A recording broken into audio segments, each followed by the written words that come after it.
अस्सलामुअलैकुम दोस्तों, आज हम आपको एक ऐसे मुल्क की सैर करवाने जा रहे हैं जो कई हज़ार साल से आबाद है। एशिया का ये एक अहम इस्लामी मुल्क जो दो मुख्तलिफ नामों से जाना जाता है। एक ऐसा मुल्क है जिसे मशरिक़ वस्ता का दिल भी कहा जाता है, जिसमें दुनिया में आने वाले पहले इंसान यानी हज़रत आदम अलैहिस्सलाम ने रिहाइश इख्तियार की थी। दुनिया का पहला इंसानी कत्ल भी इसी मुल्क में हुआ था। एक ऐसा मुल्क जिसको कई मसाइल का सामना है, जिसकी वजह से कई ममालिक इसको तरक्की याफ्ता नहीं देखना चाहते और यहाँ के हालात ज़्यादातर ख़राब रहते हैं।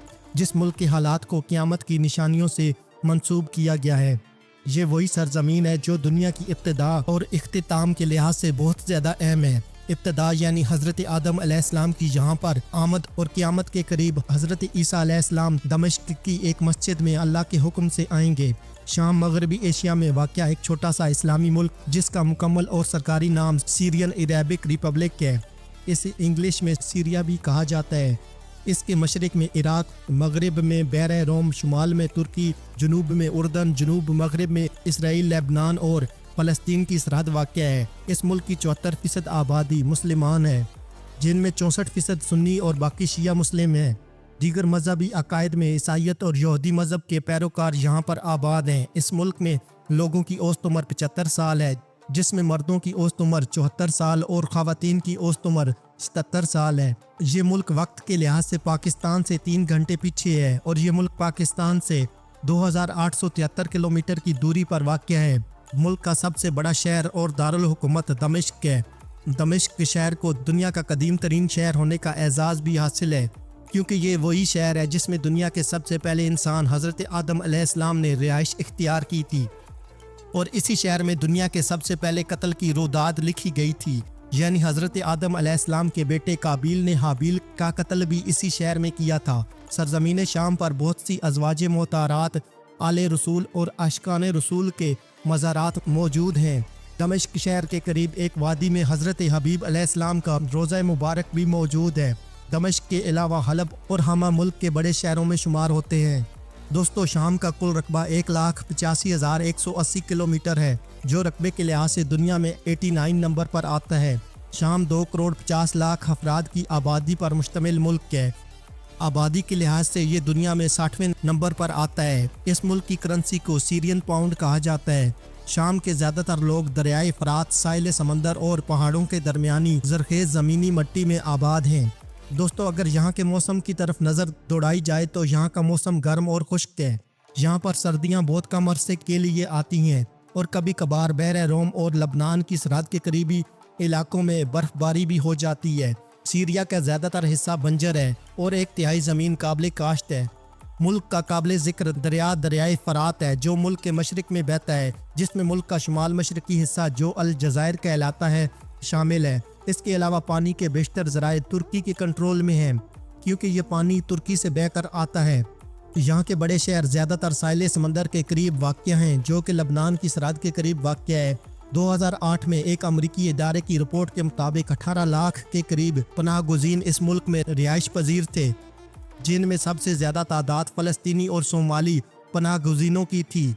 अक़वाम मुत्तहिदा के मुताबिक शाम इंसानी पनाह गुज़ीनों की सबसे बड़ी सरज़मीन थी, लेकिन 2011 की जंग के बाद इस मुल्क के 90 लाख से ज़्यादा अपनी आबादी बेघर हो चुकी है। इस मुल्क में अक्सरियत अरब नस्ल के लोगों की आबाद है।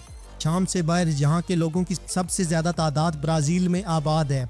ब्राज़ील बरआज़म अमरीका में पहला मुल्क है जिसने पनाह गुज़ीनों को रिहाइश देने की पेशकश की। अरबी इस मुल्क की सरकारी और सबसे ज़्यादा बोली जाने वाली ज़ुबान है। इसके अलावा कुर्दिश, आर्मीनी, तुर्किश, चेचन, यूनानी और फ्रांसीसी भी यहाँ पर बोली जाती है, लेकिन इन ज़ुबानों को कोई सरकारी हैसियत हासिल नहीं। अंग्रेज़ी और फ्रांसीसी ज़ुबान को मुल्क की दूसरी बड़ी ज़ुबान होने का दर्जा हासिल है। शाम में 6 साल की उम्र से तालीम लाजमी करार दी गई है। इस मुल्क में 15 साल से ज़्यादा उम्र के लोगों की शरह ख्वानदगी मर्दों में 90.7% और औरतों में 82.2% है। 2010 तक शाम सेहत की देखभाल के लिए अपनी GDP का 3.4% खर्च करने वाला मुल्क था। दमिश्क और हलब में मुल्क के बड़े इंटरनेशनल एयरपोर्ट मौजूद हैं। सीरियन एयरलाइन इस मुल्क की सबसे बड़ी इंटरनेशनल एयरलाइन है। شام میں ریلوے ٹریک کا نظام بھی موجود ہے جسے سوریا ریلوے کمپنی ہینڈل کرتی ہے، لیکن 2011 کی سول وار کے بعد ریلوے کے نظام کی کارکردگی بہت زیادہ متاثر ہوئی۔ ملک میں 69,837 کلومیٹر سڑکوں کا نیٹ ورک بھی موجود ہے، جس میں 1103 کلومیٹر ایکسپریس ہائی ویز موجود ہیں، لیکن ملک کی موجودہ صورتحال کی وجہ سے سڑکوں اور ٹریفک کا نظام بری طرح متاثر ہو چکا ہے۔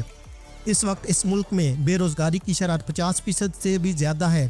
شام کا شمار دنیا کے قدیم ترین ممالک میں ہوتا ہے۔ گزرے وقت میں یہ ملک مختلف قوموں کی آماج گاہ رہ چکا ہے۔ 331 قبل از مسیح میں اسکندر اعظم نے اس ملک پر قبضہ کیا۔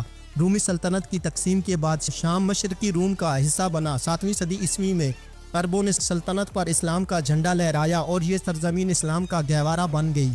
12ویں صدی میں شام پر ترک سلجوق حملہ آور اور مسلط ہوئے۔ شام 1516 سے 1918 تک سلطنت عثمانیہ کا حصہ رہا۔ 1920 میں ایک معاہدے کے تحت شام کو فرانس کے زیر کنٹرول دے دیا گیا۔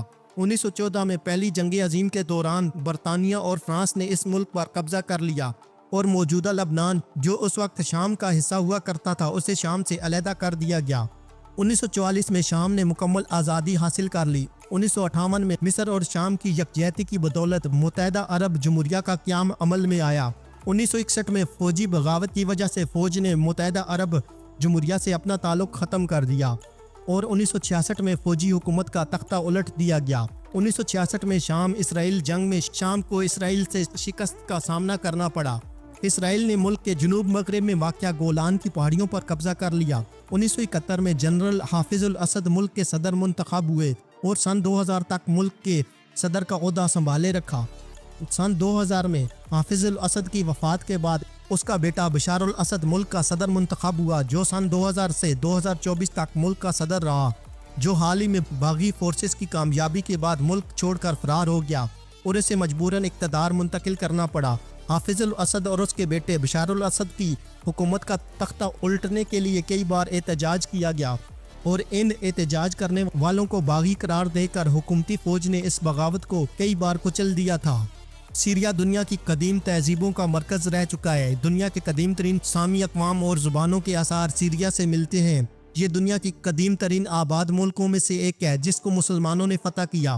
مشرقی سیریا کے ایک شہر سے 1975 میں ایک عظیم سامی سلطنت کے آثار ملے، جس میں قدیم ترین سامی زبانوں اور تہذیب کے بہترین نوادرات دریافت ہوئے، جس میں 17,000 کے قریب مٹی کی تختیاں شامل ہیں۔ ان پر اس زمانے کی تجارت، ثقافت اور زراعت وغیرہ کے بارے میں بہت سی قیمتی معلومات درج کی گئی ہیں اور ان کا زمانہ 2500 قبل از مسیح سے پہلے کا ہے۔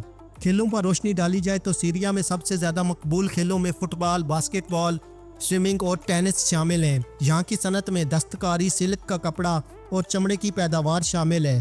یہاں پر اشیاء خوردنی اور کپڑے کی تیاری بڑے پیمانے پر کی جاتی ہے۔ دوستو، آج کی ہماری یہ ویڈیو مشرق وسطیٰ میں واقع ایک مسلم ملک سیریا یا سوریا کے بارے میں تھی۔ امید ہے کہ آپ کو یہ ویڈیو پسند آئی ہوگی۔ اس ویڈیو کو اپنے دوستوں کے ساتھ فیس بک، ٹویٹر اور واٹس ایپ پر شیئر کرنے کے علاوہ چینل پر نئے آنے والے سبھی دوستوں سے گزارش ہے کہ وہ یوٹیوب پر ہمارے اس چینل کو سبسکرائب کر لیں اور ساتھ دیے گئے گھنٹی کے بٹن کو دبا دیں تاکہ آپ کو ہماری آنے والی ویڈیوز کے نوٹیفیکیشن ملتے رہیں۔ شکریہ۔ اللہ حافظ۔